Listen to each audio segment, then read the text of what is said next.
Sean todos y todas bienvenidos a esta sesión de lectura-escritura en el nivel de educación primaria comunitaria vocacional dentro del ciclo de cursos de especialización del Ministerio de Educación. Mi nombre es Rosena Rodríguez. En este curso estaremos viendo la actualización de la malla curricular y el porqué de la misma. Se tiene que actualizar la malla curricular cada cierto tiempo porque la ciencia va avanzando. Las disciplinas académicas también se desarrollan y hay que ver qué nuevos hallazgos y qué nuevos elementos nos ofrecen. También las sociedades aquí adquieren nuevas problemáticas y sensibilidades que hay que tomar en cuenta para la formación de nuestros niños. Las estrategias pedagógicas también evolucionan.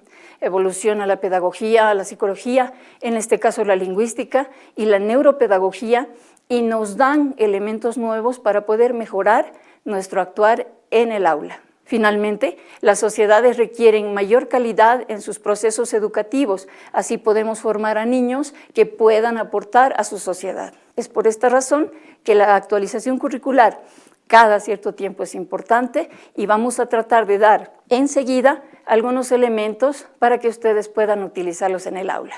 Trabajaremos dentro del área de comunicación y lenguajes en educación primaria comunitaria vocacional, partiendo desde el punto que trabajamos desde el enfoque comunicativo, dialógico y textual.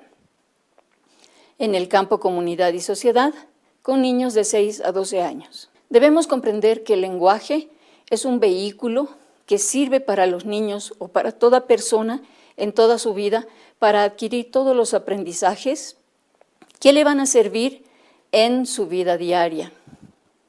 Por eso es que nosotros tenemos que permitir que ellos accedan a los conocimientos, a las reflexiones sobre esos conocimientos mediante el lenguaje. Es decir, que el lenguaje no solo es un área, no solo es una materia, sino que nos prepara para la vida. El enfoque comunicativo dialógico textual busca desarrollar capacidades comunicativas. Las más centrales, evidentemente, son la lectura, la escritura y la expresión oral. Gracias a la lectura comprendemos lo que leemos, la escritura nos permite expresarnos y nuestras capacidades orales nos sirven que podamos participar activamente en la sociedad siendo agentes de cambio. Las capacidades comunicativas se dan entre hablantes. Es una habilidad social, no puede ocurrir uno mismo hablando con uno mismo, a no ser que esté reflexionando. Siempre ocurrirá con amigos, con compañeros, en el aula, con los padres, con los demás. La capacidad comunicativa nos permite emitir infinitos enunciados para que podamos expresar todo lo que queremos. Tenemos entonces que la capacidad comunicativa está formada por las capacidades lingüísticas y las capacidades pragmáticas. Aprender a comunicarse es interpretar el mundo que nos rodea. Gracias a la comunicación podemos conocer los símbolos de la sociedad a la que pertenecemos, podemos participar de la comunicación y sobre todo de la cultura. Se dice que la lengua de determinado lugar está impregnado de su cultura. Cuando nos vamos a comunicar implica que nos tenemos que centrar como docentes en el estudio de la lengua como el medio de comunicación. Habíamos dicho que participa la capacidad lingüística, que es la habilidad para emplear los medios o recursos lingüísticos. También tenemos a la capacidad sociolingüística, que es la habilidad para adecuar los medios lingüísticos a las características de la situación y el contexto. Gracias a la capacidad sociolingüística, una sociedad sabe cómo puede hablar una mujer a un niño, cómo puede hablar la gente de la misma edad, cómo una persona de menor edad puede hablar a una persona adulta. La capacidad discursiva tiene que ver con aquella habilidad para relacionar coherentemente las partes del discurso y formar un todo con ello. Finalmente hay una capacidad estratégica, que es esa habilidad para iniciar, desarrollar y concluir la comunicación. Es todo lo que pasa en el cerebro del niño cuando tiene que organizar sus ideas, ver qué va primero, qué va después y cómo puede terminar su enunciado. Según el papel en el proceso de comunicación, tenemos dos tipos de comunicación. Según el código, puede ser oral o escrita. Si fuera oral, tenemos la escucha y el habla, siendo la escucha la persona que recibe la comunicación y que la comprende. Y también tenemos la parte del habla, que es el que produce el mensaje y que expresa lo que quiere decir. En cuanto al código escrito, también tenemos a alguien que recibe y a alguien que produce. El que recibe es el que lee y comprende lo que está leyendo, y el que produce es el que escribe y tiene una intención comunicativa cuando escribe algo.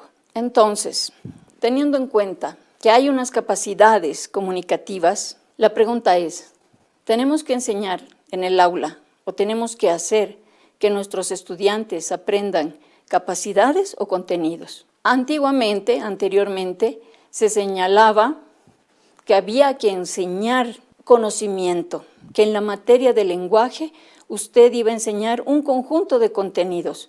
Podíamos llamarles lecciones, unidades, donde todos los contenidos giraban en torno a la ortografía, la morfosintaxis y el léxico. Era una tarea muy pesada para los niños y pocas veces lo lograban, porque estamos hablando de que estamos trabajando solamente gramática. Avance de tema. Cuando hay avance de tema en su aula, ¿qué pasa con el aprendizaje? La memoria a corto plazo no retiene nada.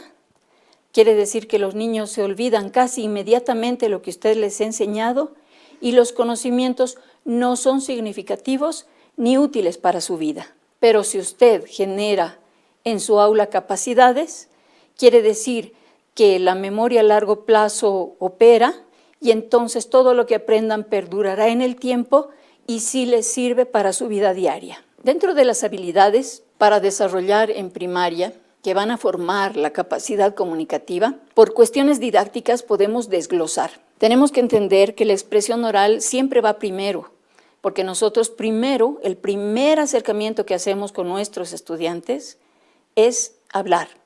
Entonces la expresión oral siempre va a ir primero para cualquier acción. Los niños, cuando están en primero de primaria, la primera cosa que tienen que aprender luego es aprender a leer y escribir. Esta capacidad de aprender a leer y escribir necesita su metodología propia, necesita su propio enfoque, porque el niño en la capacidad de aprender a leer y escribir el código escrito va a descubrir que es como un juego que tiene ciertas reglas que hay que cumplir y conocer. Entonces tiene que aprender de a poco las letras, relacionarlas con sus fonemas, hacer las combinaciones exactas y justas para que pueda emitir el código escrito y también pueda comprender lo que está leyendo. Una vez que el niño ha adquirido el código escrito de su lengua, recién desde mediados de año o ya desde segundo de primaria, ellos pueden empezar a producir textos propios, no solo orales, sino escritos. Deben ganar también algo importante, que es la fluidez lectora. La fluidez lectora es la velocidad con que el niño puede leer. Si el niño no tiene buena fluidez lectora, seguramente va a afectar a su comprensión lectora. Entonces es importante que ellos practiquen la fluidez lectora para tener una buena comprensión. También deberían practicar muchas veces en contextos significativos la producción de textos. El hecho de producir textos o comprender textos implica también que ellos están trabajando o necesitan trabajar ortografía y vocabulario, porque si quieren producir textos convencionales, deben saber que tienen que llevar buena ortografía y cada vez los textos tienen que ampliar el vocabulario. Y en la comprensión lectora podemos fotografiar en la mente cada vez que leemos una palabra y saber cuál es su ortografía o comprender el vocabulario de una palabra nueva. Entonces tenemos que hay unas habilidades básicas en la lectura y escritura que operan dentro de las dimensiones del ser, saber, hacer y decidir. Ya habíamos visto este desglosado, que son esas habilidades básicas. Imagínese usted cuando aprende a conducir un auto, la capacidad de conducir es todo el proceso que usted lleva para trasladarse con su automóvil de un lugar a otro. Pero cuando ha tenido que aprender esa capacidad, ha tenido que desglosar en habilidades pequeñas. Por ejemplo, ¿cuánta fuerza tiene que imprimir al pie para pisar el acelerador? ¿Cómo tiene que cambiar la caja? ¿Hacia dónde tiene que llevarla si es una caja mecánica? ¿Con qué intensidad girar el volante para dar una curva que no sea muy cerrada y peligrosa? Cuando ha terminado de usted dominar estas habilidades básicas o microhabilidades, entonces usted puede decir que tiene la capacidad de conducir un automóvil. Es por eso que nosotros desglosamos todas estas habilidades que los niños tienen que practicar de manera individual para poder luego decir que pueden comunicarse efectivamente, ya sea en un papel o ya sea hablando, lo cual no quiere decir que abandonemos el hecho de trabajar desde un texto completo. Para tener más precisión, entonces diremos que las capacidades, cualidades y potencialidades son aquellas habilidades que hay que desarrollar junto con lo que ya hemos visto de la comunicación. Cuando hablamos de capacidades, entonces, estamos hablando de un conjunto de condiciones y cualidades y potencialidades que se dan a nivel intelectual. Estamos hablando de que las capacidades inician en el cerebro de los niños. Son naturales y son innatas. Y esto les permite la adquisición de conocimientos, habilidades y hábitos. Cada niño es diferente en cuanto a sus capacidades, porque el cerebro está en cierto proceso de formación. No importa que los niños tengan todos 6 años o 7 años, cada niño revelará esta diferencia. Entonces, en el dominio de los conocimientos podrá ser más veloz o podrá ser más lento, o podrá ser más hábil para una tarea y no para otra. Entonces, siempre hay que pensar que en el desarrollo de capacidades todos los niños son diferentes y llegarán a la meta, por ejemplo, de la fluidez lectora, más o menos al mismo tiempo, lo que no quiere decir que los niños que estén más atrás tienen alguna dificultad. En cuanto a las potencialidades, diremos que son capacidades que potencialmente alguien puede realizar. Hay un potencial humano que se puede desarrollar, que son unos rasgos, unas características, habilidades, talentos y conocimientos que una persona tiene, pero no están desarrollados. Tienen la capacidad de ser corredor, pero para ser un ganador o un corredor que compita, tiene que potenciar esa capacidad. Entonces, tiene la capacidad, pero si no la potencia, podría nunca alcanzar su meta de ser un corredor. Entonces, tiene que formar la fortaleza física y la fortaleza mental. Hay factores, sin embargo, que afectan a las capacidades y a las potencialidades. Por ejemplo, la herencia genética. Cuando decimos herencia genética, estamos hablando de que los padres heredan algunos rasgos a los niños. Por ejemplo, una mamá que es muy despistada podría heredar esta actitud a los niños. Un papá que es muy impaciente también podría hacer lo mismo. Entonces, por la herencia genética, las capacidades y potencialidades se van a ver afectadas de manera positiva o de manera negativa. También todas las experiencias que los niños han vivido o los estudiantes han vivido hasta el momento en que están aprendiendo algo nuevo son también vitales, porque las experiencias les sirven como retroalimentación para aprender algo nuevo, para aprender una nueva habilidad.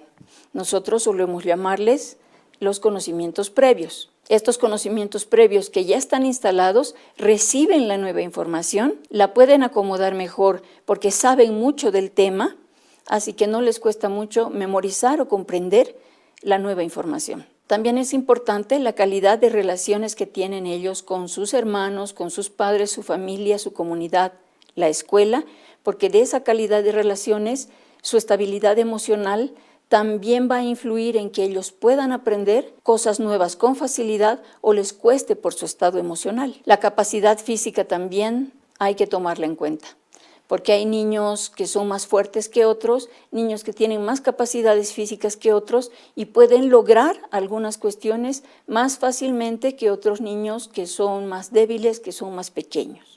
Entonces, las capacidades físicas también tienen que ver. Por ejemplo, si hay un niño que quiere jugar fútbol, pero es muy delgado, es muy pequeño, puede ser que no pueda competir con los demás. O si hay un estudiante que quiere dedicarse a la danza, verá que es muy robusto y le cuesta mucho hacer los pasos y ejecutar los ejercicios que una persona delgada que lo hace con más facilidad.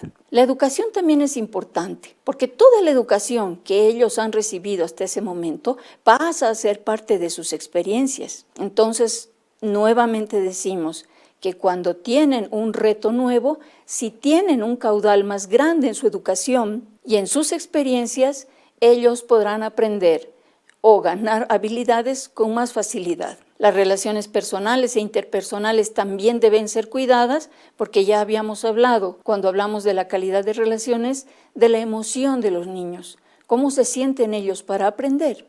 Si no se sienten bien, no estarán listos para aprender. Finalmente, diremos que la alimentación es un elemento también importante porque se ha demostrado que, sobre todo, si los niños no están bien alimentados en la primera infancia y en los primeros cursos de primaria, tendrán muchos déficits de atención, debilidad en la memoria e incluso algunos docentes podrán pensar que tienen algún problema mental, algún retraso de aprendizaje, lo cual se podría solucionar con una buena alimentación. Cuando hablamos de cualidades, nos estamos refiriendo a la esencia de las personas, lo que somos individualmente. Son nuestras características que nos distinguen.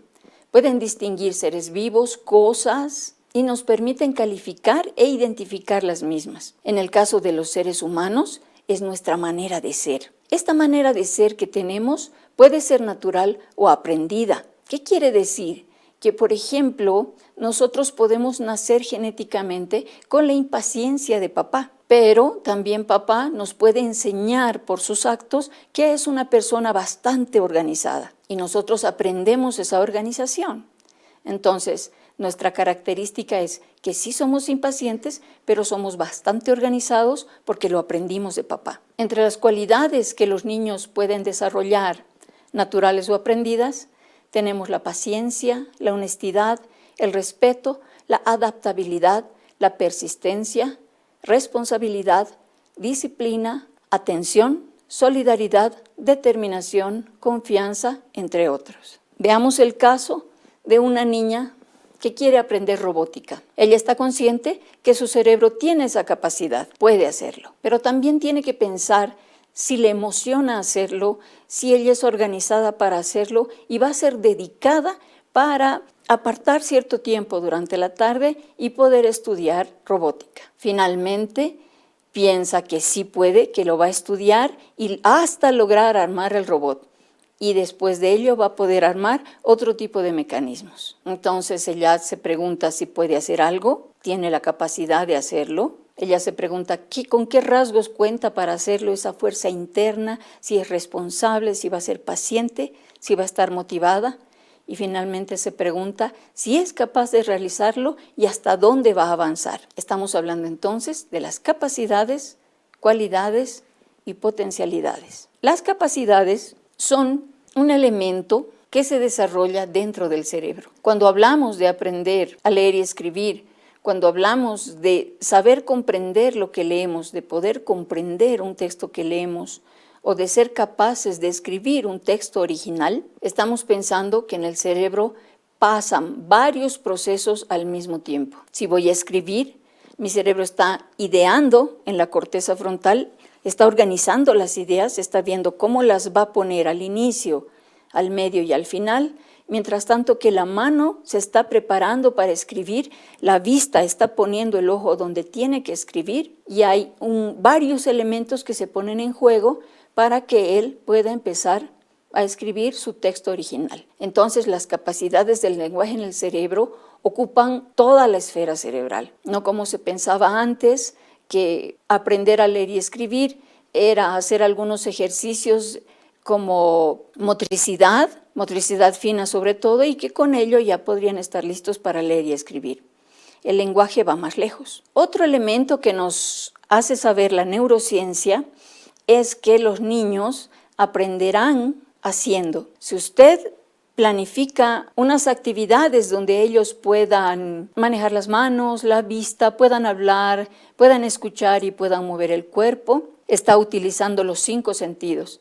Y si está utilizando los 5 sentidos, entonces puede estar seguro de que esa niña o ese niño va a aprender mejor. Eso lo dice en la neurociencia. Entonces, ¿cómo se trabaja en primaria estas habilidades? Volvemos a nuestro cuadro central, que lo vamos a ver muchas veces durante esta sesión, porque es útil para acordarnos ¿Qué elementos tenemos que desarrollar? Vuelvo a insistir, siempre se parte de la comunicación, pero una vez que la comunicación ha ocurrido, nos empezamos a preguntar, ¿cómo ha ocurrido? ¿Qué elementos han hecho que nuestra comunicación sea efectiva? ¿Por qué mi texto está bien escrito? ¿Por qué he ganado tanta fluidez lectora y ahora puedo comprender bien lo que leo?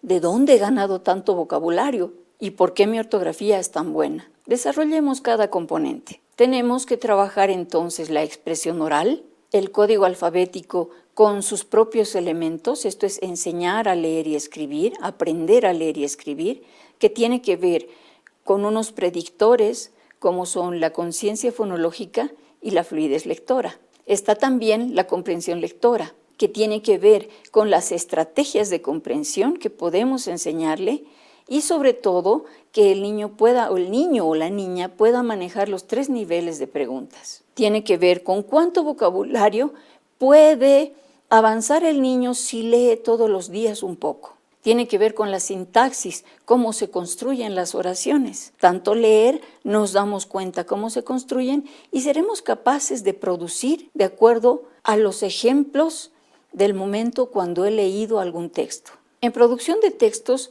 hay algo que es vital, que muchos docentes quieren trabajarlo, pero bajo el nombre de lectura y escritura. Es la buena letra, pero la buena letra se puede lograr con caligrafía.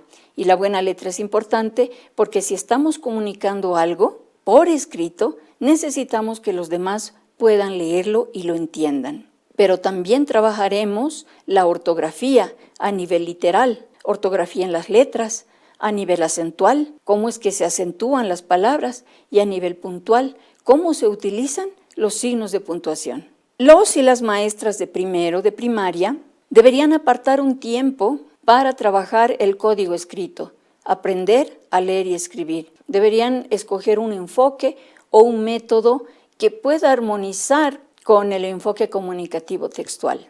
Y tiene que hacerlo a partir de vivencias, como hemos dicho, tiene que implicar los 5 sentidos, a partir de juegos, a partir de actividades que impliquen el pensamiento de los niños. Gracias a ello, los niños podrán empezar a producir pequeños textos, podrán empezar a comprender pequeñas porciones de texto también, y eso les ayudará a poder comunicarse más efectivamente. Cuando vamos a enseñar a leer y escribir, algo muy importante que ejercitar es la conciencia fonológica. La conciencia fonológica es la capacidad de darse cuenta de las unidades en que se puede dividir el lenguaje oral. Tenemos entonces dentro de la conciencia fonológica la conciencia léxica, estamos hablando de palabras, la conciencia silábica, como su nombre lo dice, ejercicios con sílabas, la conciencia fonémica, ejercicios con sonidos o fonemas. Veamos cómo podemos trabajar.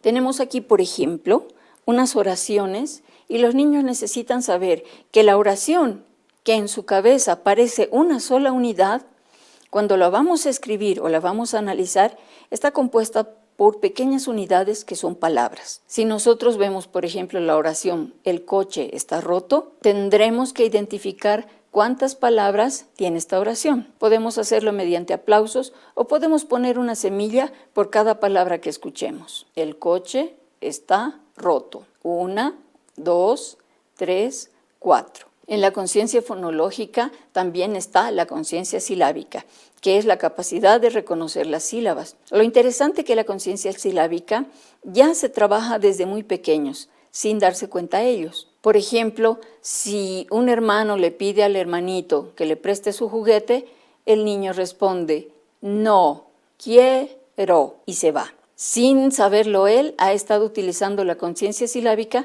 separando las palabras en sílabas. Es lo que tenemos que hacer, también con aplausos o con semillas. Co-co-tri-lo. Finalmente, trabajaremos la conciencia fonológica. La conciencia fonémica dentro de la conciencia fonológica son estos fonemas o sonidos de la lengua. Muchas veces en algunas metodologías se dice que el sonido mínimo es la sílaba, pero en la lingüística estamos reconociendo el sonido mínimo como el fonema. Así que en la palabra papá no hay 2 sonidos, hay 4 sonidos como lo veremos en el ejemplo. Si utilizamos la palabra sal y le preguntamos al niño ¿Cuántos sonidos hay? Si nos abocamos a un método antiguo, diremos que hay un solo sonido, sal, es una sola sílaba. Pero si nos abocamos a la lingüística, veremos que hay el sonido s, a, l, sal. ¿Cuántos sonidos tiene la palabra sal? Tiene 3, s, a, l. El niño en primero de primaria, si queremos que tenga éxito al reconocer cómo funciona el abecedario cuando nosotros juntamos las diferentes letras de diferentes maneras, podemos entonces hacer este tipo de ejercicios. Los niños tienen que saber que una palabra se puede sintetizar. Cuando yo le digo, ¿qué palabra digo si digo k, a, i, s, a? Exacto, camisa. También el niño puede segmentar las palabras y averiguar qué sonidos hay dentro de una palabra. ¿Qué sonidos habrá dentro de la palabra comida? Podemos decirle al niño que estire la palabra. Comida. La estiramos más todavía. Comida.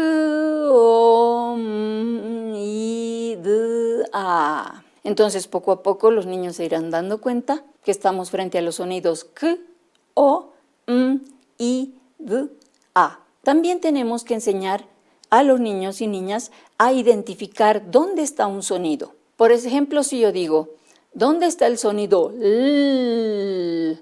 En la palabra libro está al principio. ¿Dónde está el sonido l? En la palabra calma, sí, está al medio. Y finalmente, ¿dónde está el sonido en la palabra mal?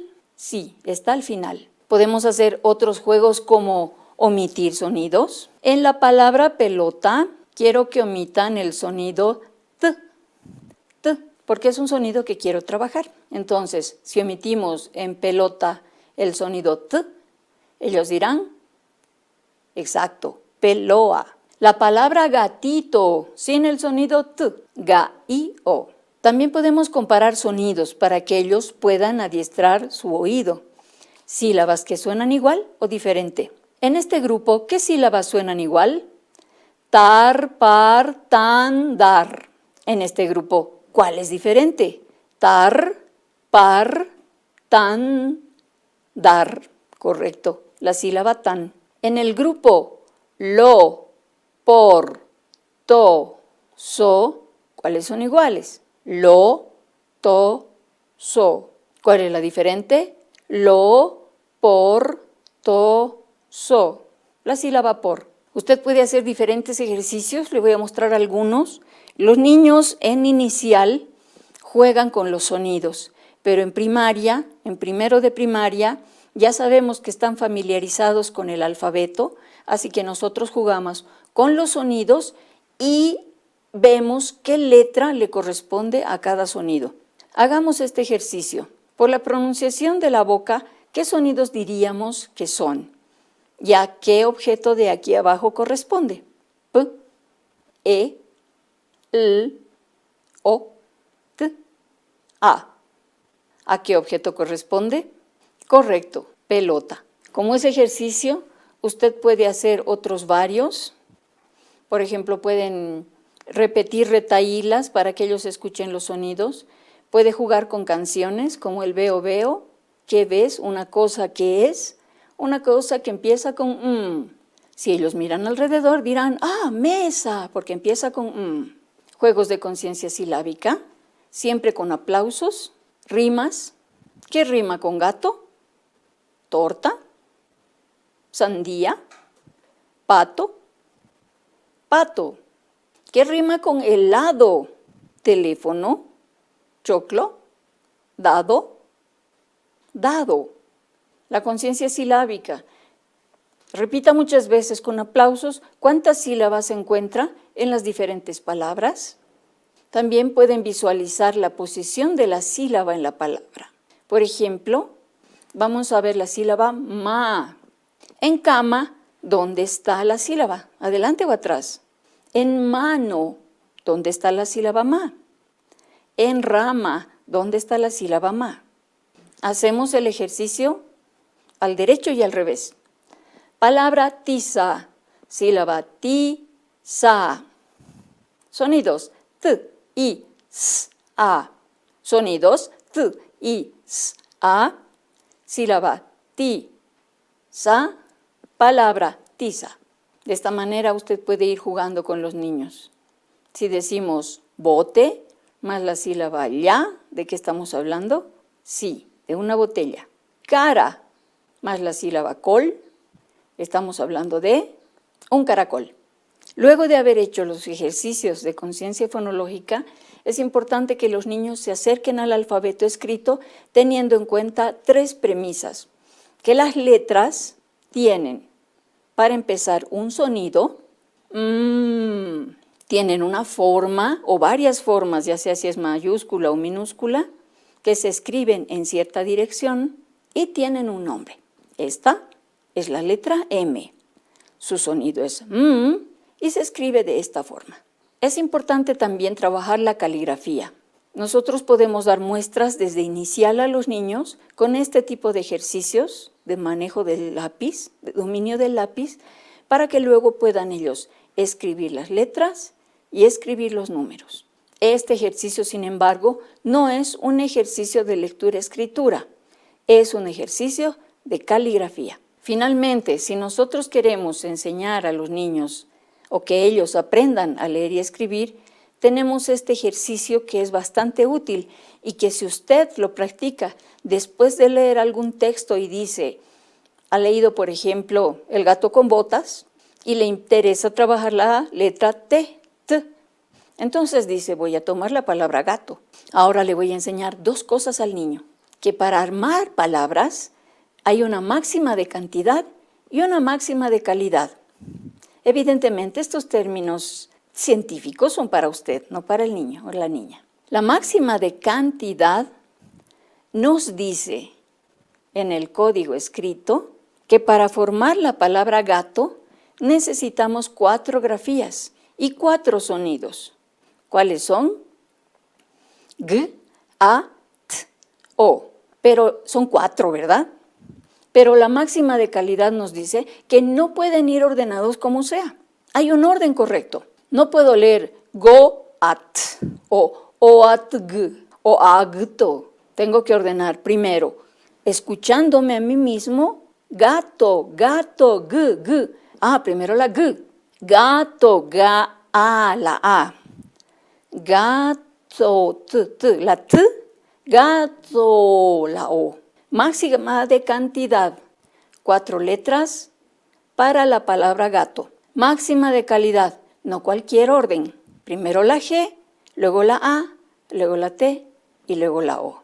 A partir de ello usted puede darles pequeñas lotas que tengan todo el abecedario y es bueno que tenga 2 juegos del abecedario y hasta 5 juegos de la A, E, I, O, U, porque puede ser que una palabra necesite 2 es, 3 as, etc. Entonces, en la máxima de cantidad, para la palabra pescado, ¿cuántas letras se necesitan? P, E, S, K, A, D, O.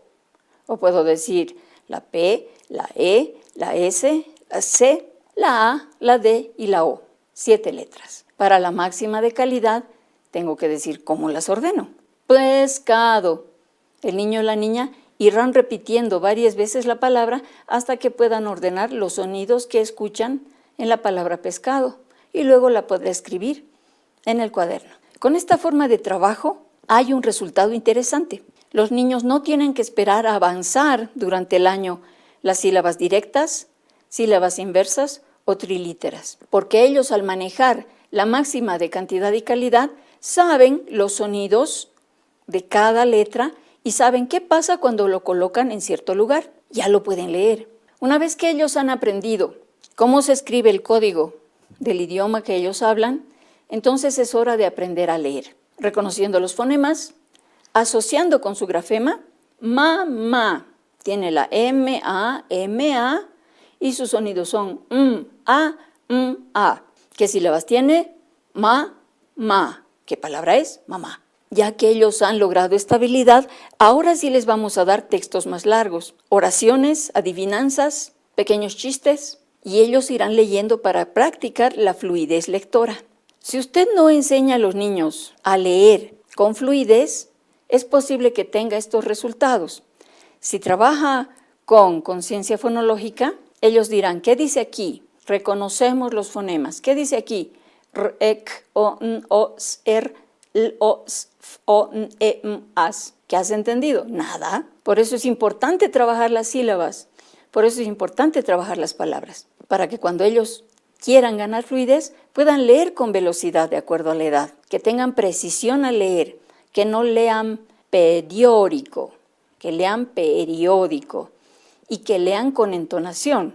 Ese subir y bajar de la voz que le da un aspecto interesante a la lectura. Fluidez lectora, entonces, es la capacidad de leer con velocidad, con precisión y con entonación. La fluidez lectora ha de permitir la comprensión lectora con más facilidad. Para que esto ocurra, los niños tienen que leer textos cortitos, oraciones, pequeños chistes, como ya habíamos dicho, adivinanzas, retahílas. Tienen que leerlas constantemente. Por ejemplo, usted les da una adivinanza. Tienen que repetirla tantas veces hasta que puedan leerla velozmente. Ojo, no estamos hablando de comprensión lectora. No tenemos por qué decirle al final de la adivinanza, de la oración, que has entendido, porque lo que queremos es que gane velocidad, precisión y entonación. Entonces llamaremos a cada niño. Si, por ejemplo, usted tiene 20 niños, llamará a 2 niños por día y llenará esta ficha. Deja que lean por 30 segundos o por 1 minuto y luego usted le pone cuántas han leído por minuto, en cuáles se han equivocado, en qué palabras, precisión. ¿Y cómo va la entonación? ¿Han leído bonito? Cuando pasamos a la comprensión lectora, sí estaremos hablando de qué es lo que han comprendido después de leer. Y para que puedan comprender lo que están leyendo, hay varios ejercicios que les podemos dar. En primaria, para empezar, él o la maestra van a leer los textos, porque los niños todavía no tienen esa capacidad, pero sí tienen la capacidad de responder preguntas de lo que han comprendido. Se pueden hacer preguntas antes, durante y después, para averiguar si pueden predecir de lo que el texto va a tratar antes, durante, para ver si están atendiendo y entendiendo, y después para ver su comprensión general del texto. Si los niños no logran apropiarse del código alfabético, aprender a leer y escribir, o no logran tener fluidez al leer, seguramente van a tener dificultades en la comprensión lectora. Es decir, que la deficiencia en la decodificación va a ser un problema de comprensión lectora. Que no tengan mucho vocabulario también es un problema. Que no tengan muchos conocimientos previos. Si nosotros hablamos de animales de la granja y ellos nunca han visto animales o nunca han leído o no les han leído un cuento o no han visto un video de animales de la granja, entonces no pueden conectar los conocimientos nuevos. Pueden tener problemas de memoria, no tienen con qué referencia hacer al nuevo aprendizaje y finalmente es porque tienen carencias de estrategias lectoras. Nosotros podemos darles unas cuantas estrategias, antes de la lectura, durante la lectura y después de la lectura. Antes de la lectura, haga que los niños hagan hipótesis sobre el texto que van a leer, que lo miren, que vean los dibujos, que vean si es grande o pequeño, tiene muchas hojas o no, si será un libro de recetas, qué será. Eso les va a dar un indicio de qué puede tratar el texto. Durante la lectura, haga preguntas durante la lectura en voz alta primero para que ellos luego se hagan preguntas cuando lean en silencio. Estamos leyendo La Caperucita Roja antes de la lectura. ¿Por qué el nombre de Caperucita? Es que es una ropa que se llama caperuza. Y roja es que es de tela roja. ¿Y quién es ella?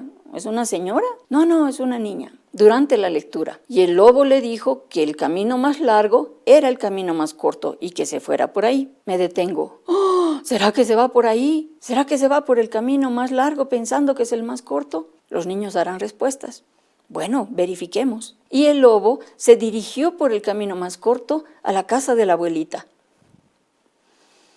¡Ay, no! ¿Será que encuentra la casa de la abuelita? ¿Y qué va a pasar? Y los niños responden, haciendo hipótesis de lo que podría pasar.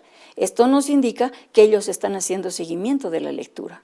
Después de la lectura, les podemos pedir, si no saben leer y escribir, que dibujen, que nos digan en voz alta, mediante algunas preguntas, cómo ha sido la lectura, qué momentos ha habido, qué le parecen, qué piensa. Pueden hacer resúmenes. Pueden utilizar organizadores gráficos, por ejemplo, un mapa semántico de cómo era la Caperucita, el carácter de ella, cómo era el lobo. Hay varios elementos que usted puede utilizar antes, durante y después de la lectura. Sin embargo, los más importantes para la comprensión son los 3 niveles de la comprensión lectora: el nivel literal, el nivel inferencial o valorativo y el nivel valorativo. El nivel literal se refiere a que yo respondo preguntas que están en el texto de manera literal. La Caperucita Roja. ¿Cómo se llama el cuento? La Caperucita Roja. Y el lobo se fue por el camino más largo. ¿Por dónde se fue el lobo? Por el camino más largo. Nivel inferencial. ¿Por qué el lobo engañó a Caperucita? Porque quería llegar donde la abuelita mucho antes. ¿Crees que habrá llegado antes? No, tal vez Caperucita corrió. Las preguntas del nivel inferencial nos dan más datos sobre el texto, pero podrían no haber solo una respuesta correcta. Pueden haber varias posibilidades. Lo mismo en el nivel valorativo. El nivel valorativo o de juicios de valor es donde yo emito mi opinión después de leer. ¿Estoy de acuerdo con el texto? ¿No estoy de acuerdo? ¿Qué me parece la actitud de Caperucita? ¿Qué me parece la actitud de la mamá de Caperucita y del lobo? Yo, ¿qué hubiera hecho en el lugar de Caperucita? En el nivel valorativo, definitivamente, las respuestas tienen que ver con las experiencias previas, las opiniones personales de cada uno de los estudiantes. Tenemos que la comprensión literal nos dice qué se dice sobre el texto. Muchas veces cuando los niños leen literalmente y tienen buena velocidad, no quiere decir que han comprendido. Si miramos este ejemplo, vamos a leerlo y veremos si podemos responder a las preguntas. Carmen esticuraba un po y le artemonía a la laía. Pedro arteaba pas ni tenes. Pregunta, ¿qué esticuraba Carmen? Correcto, un po. ¿A quién le artemonía? A la laía. Exacto. ¿Qué arteaba Pedro? Sí, pas ni tenes. ¿Podemos decir que hemos comprendido lo que hemos leído? Absolutamente no, pero sí hemos podido responder preguntas literales. El hecho de que los niños y niñas respondan a las preguntas literales no nos asegura que han comprendido lo que han leído. Ustedes también tienen que indagar sobre qué preguntas podemos hacer en el nivel literal. ¿Qué, quién, dónde, cuándo, cómo, qué hizo? La comprensión inferencial, como dijimos, es el leer entre líneas, sacar conclusiones que no están en el texto, pero que se relacionan. Y también hay unas preguntas que usted puede hacer. ¿Cómo crees que le engañó? ¿Qué piensas de la actitud del lobo? ¿Con qué objetivo crees que el lobo le dijo que se vaya por el otro camino? Etcétera, etcétera. Inferencias. Vamos a ver cómo el cerebro trabaja para hacer estas inferencias. Ejercicio. Vaya pensando de qué objeto está hablando el autor. Los tomó con las manos uno por uno. Fue colocando uno encima de otro con cuidado. Cuando acabó con una fila, continuó con la siguiente. Poco a poco fue rellenando los espacios. ¿De qué está hablando? No olvidó dejar un lugar para el nombre. ¿El nombre no eran ladrillos? Luego envolvió el paquete y contempló satisfecha su obra. No eran ladrillos, no eran huevos, no eran vasos. Sabía que los chocolates eran un buen regalo. Mientras usted escuchó la lectura, hizo un montón de inferencias de lo que podía ser y solo al final descubrimos qué era realmente. De esa manera operan las inferencias en el cerebro. Tenemos algunos ejemplos. Fuimos a la boda de Marta todos juntos. Mi tío Pepe, su mujer Marisa y sus hijos Marcos y Juan. También el abuelo Pedro, la tía Felisa, mis padres y mis hermanos Juan y María. ¿Cuántas personas de la familia fueron a la boda de Marta? ¿Cómo se llamaban mis primos? ¿Puede ver si es fácil o difícil responder estas preguntas? Clara ha crecido mucho y ya está más alta que Juan, pero todavía no ha alcanzado a su hermana Rosa.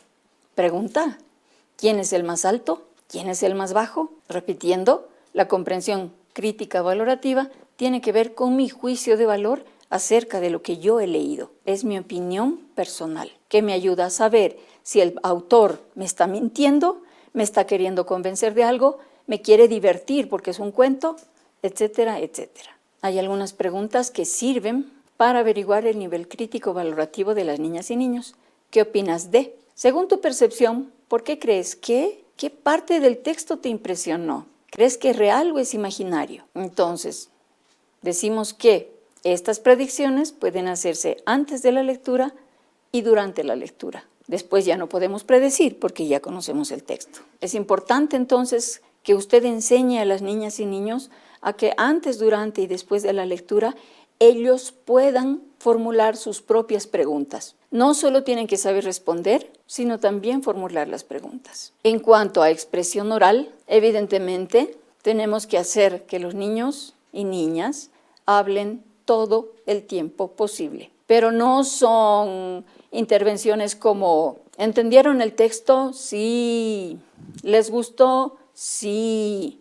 Bueno, pasemos a otra cosa. La expresión oral tiene que ver con la actitud de los niños, con la motivación que tienen para hablar acerca de alguna cosa. Por eso usted tiene que buscar muchas maneras para que ellos hablen. Pueden escenificar un cuento, pueden jugar juegos de roles, a ser médicos, a vender pasajes, a estar en el mercado, etcétera, etcétera. Pueden contar chistes, pueden hacer entrevistas, ser presentadores de un noticiero.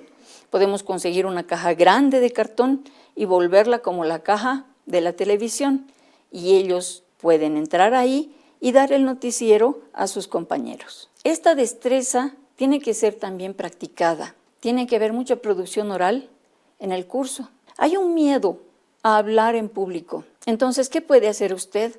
Cante muchas canciones, juegue muchos juegos de palabras, adivinanzas, que se digan adivinanzas y trabalenguas entre ellos. Juegue las rondas, diferentes tipos de rondas, o también juegos interesantes que impliquen el hablar para los cursos superiores, para que ellos puedan perder el miedo a hablar. Pueden haber dos tipos de textos orales entonces, los que son autogestionados, donde ellos tienen que hablar solos, y los plurigestionados, donde tienen que interactuar.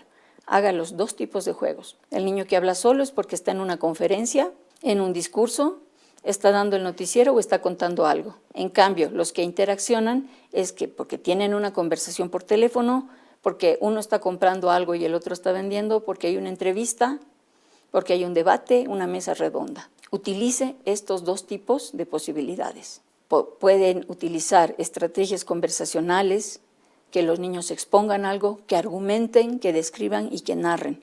Y usted se va a sorprender cuántos tipos de actividades hay para la expresión oral, que me gustaría dedicarle un tiempo porque normalmente los docentes no tenemos muchas ideas de cómo desarrollar la expresión oral.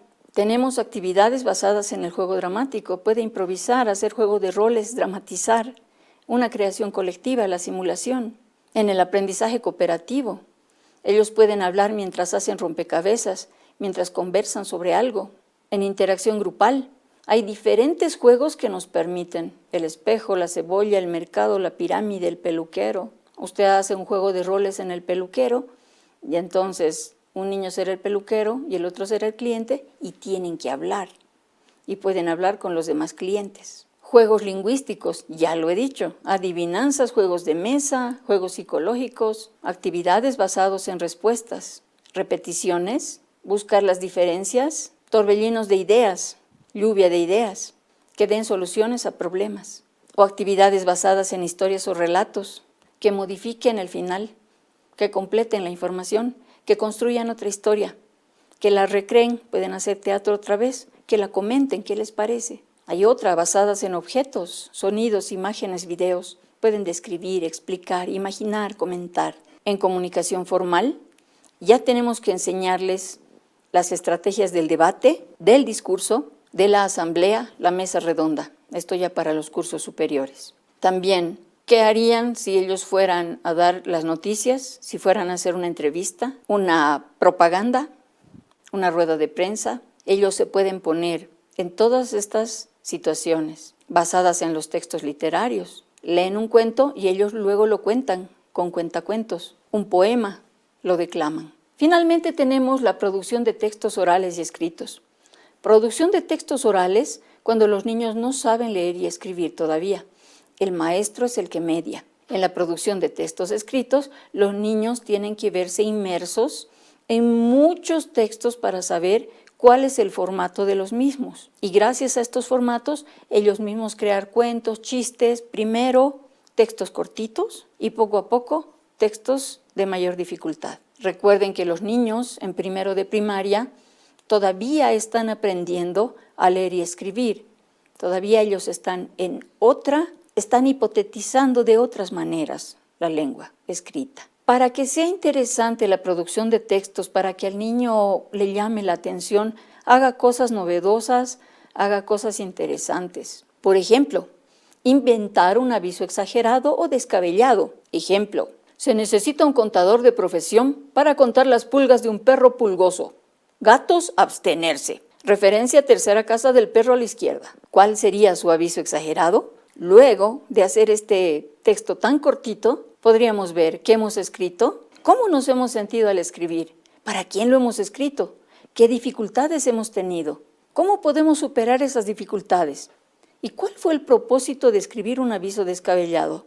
¿Solo divertirnos? ¿Y qué pasos hemos seguido? Ahí se darán cuenta los niños que primero tienen que planificar para escribir. Luego escriben un primer borrador y van a ver que tienen muchos rayones, muchas correcciones.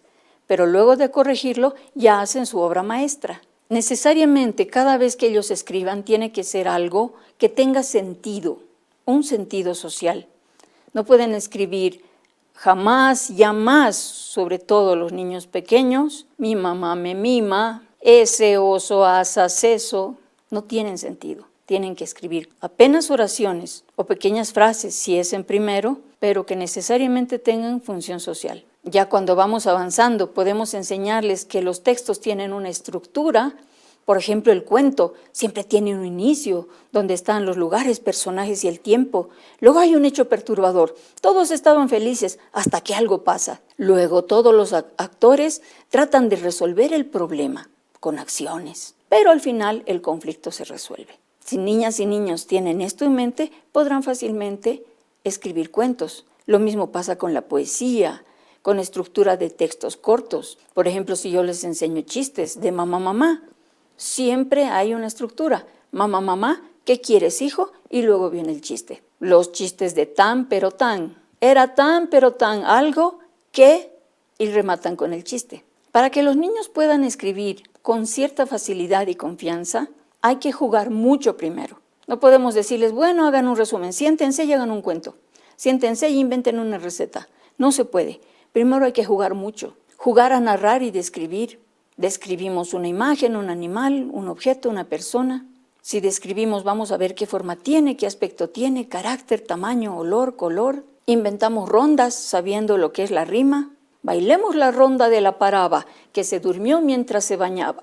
Bailemos la ronda del colibrí. ¿Con qué podemos rimar? Que me mira a mí y no te mira a ti. Rimas con mi nombre. Domitilo llegó a Ichilo montado en un cocodrilo. ¿Dónde está Camila? Tomando su mamila. ¿Dónde está Rusena? Comiéndose la cena. Hay muchos ejercicios de metáforas, de comparación que pueden hacer ustedes. Jugar al vocabulario como ese juego famoso del stop. Nos dan una letra y con esa letra tenemos que poner nombre, apellido, animal, ciudad y cosa. Tenemos que jugar con familias de palabras, sinónimos, antónimos, homónimos. Jugar con frases y el orden sintáctico de las mismas. El señor y la señora jugaban a las cartas con imágenes. Ahora les pedimos que la escriban. Recuerden que para agilizar el aula, para que los niños se motiven, para que quieran aprender, no importa la edad que tengan. El juego es la vía más rápida de aprendizaje para los estudiantes. Y finalmente en la evaluación, nosotros siempre hemos partido de textos completos, de experiencias completas, hemos leído cuentos, hemos declamado poesías, hemos cantado canciones, pero luego hemos indagado cómo es que estaba formada esa canción, cómo esa poesía estaba conformada, qué eran las rimas, cómo eran las rimas. Hemos hecho muchos juegos de rimas y gracias a ello hemos producido textos, pero también nos damos cuenta que no sabemos manejar la coma, que no sabemos dónde va el punto final o no sabemos cuál es la diferencia con el punto seguido. Entonces es el momento de nosotros hacer una pequeña intervención con ejercicios significativos para que ellos recuerden que las cosas que les faltaron en la revisión de la producción del texto pueden completarlas después con la nueva información. Si hay palabras que en la comprensión lectora no comprendieron, no las busquemos en el diccionario. Es preferible que busquemos inferencias de qué quiere decir. A ver, haremos diferentes oraciones con la misma palabra. súbitamente, y el lobo salió súbitamente de la habitación de la abuelita. Otra oración con súbitamente. Me voy súbitamente de aquí porque me asusté. Y súbitamente llegaron todos. Y pregunto a los niños y niñas, ¿qué quiere decir súbitamente? Y todos inferimos qué es lo que quiere decir. Esa es una mejor manera de trabajar, porque no hay vocabularios, o hay muy pocos vocabularios, y generalmente no están a nuestro alcance, que sean vocabularios escolares. Normalmente un vocabulario que dice ser escolar o un diccionario escolar solamente es un resumen de un diccionario normal y no está adecuado para que los niños entiendan. Debemos evaluar siempre las producciones de los niños. Debemos evaluar cuánta creatividad ha utilizado, cómo le ha ido en el proceso, qué nuevas iniciativas ha tenido al escribir algo. Y definitivamente usted está a un clic de encontrar un montón de evaluaciones. Busque estándares de cómo escribir producciones de textos, estándares de comprensión lectora para primaria, estándares de comunicación oral. Y ahí le van a salir un montón de ejercicios y de ejemplos para que usted pueda utilizar. Porque si usted revisa los documentos, se dará cuenta que podemos utilizar estándares para poder medir dónde están los niños en el avance de producir sus propios textos, de hablar mejor y de comprender mejor lo que leen. Y evidentemente la evaluación se centrará finalmente en el ser, saber, hacer y decidir. Como podemos ver, en la evaluación ya hay una conexión entre el ser, saber, hacer y decidir y las capacidades, cualidades y potencialidades, ya que si nosotros desarrollamos, por ejemplo, las cualidades en los niños y niñas, veremos cómo tienen que ver con el ser y el decidir, que son valores, porque las capacidades, cuando se instalan, resultan siendo valores también. Cuando hablamos del hacer, estamos también pensando en la potencialidad de los niños, qué potencial tienen para aprender. Y cuando pensamos en ello, entonces estamos haciendo que el hacer responda a las potencialidades o las potencialidades respondan al hacer. Y finalmente la capacidad cierra su círculo cuando toma el saber, el hacer, el ser y el decidir. Cuando hemos logrado las potencialidades y cualidades del ser, saber, hacer y decidir, hemos logrado la capacidad en comunicación y lenguajes. Esperamos que este material les sirva. Seguramente muchos de ustedes ya tienen conocimiento de algunas partes que nosotros hemos mencionado, sin embargo es bueno refrescarlas y también unirlas y saber qué es lo que la neurociencia también dice al respecto de cómo trabajar con ellas. Implique los 5 sentidos, implique el juego, que las niñas y niños se estén moviendo, que esas actividades lúdicas correspondan a cada edad.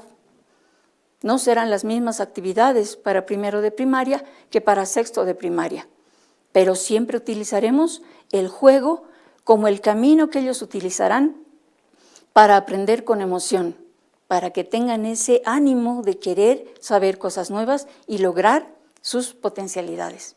Esperemos que este material les sirva y nos vemos en una próxima oportunidad.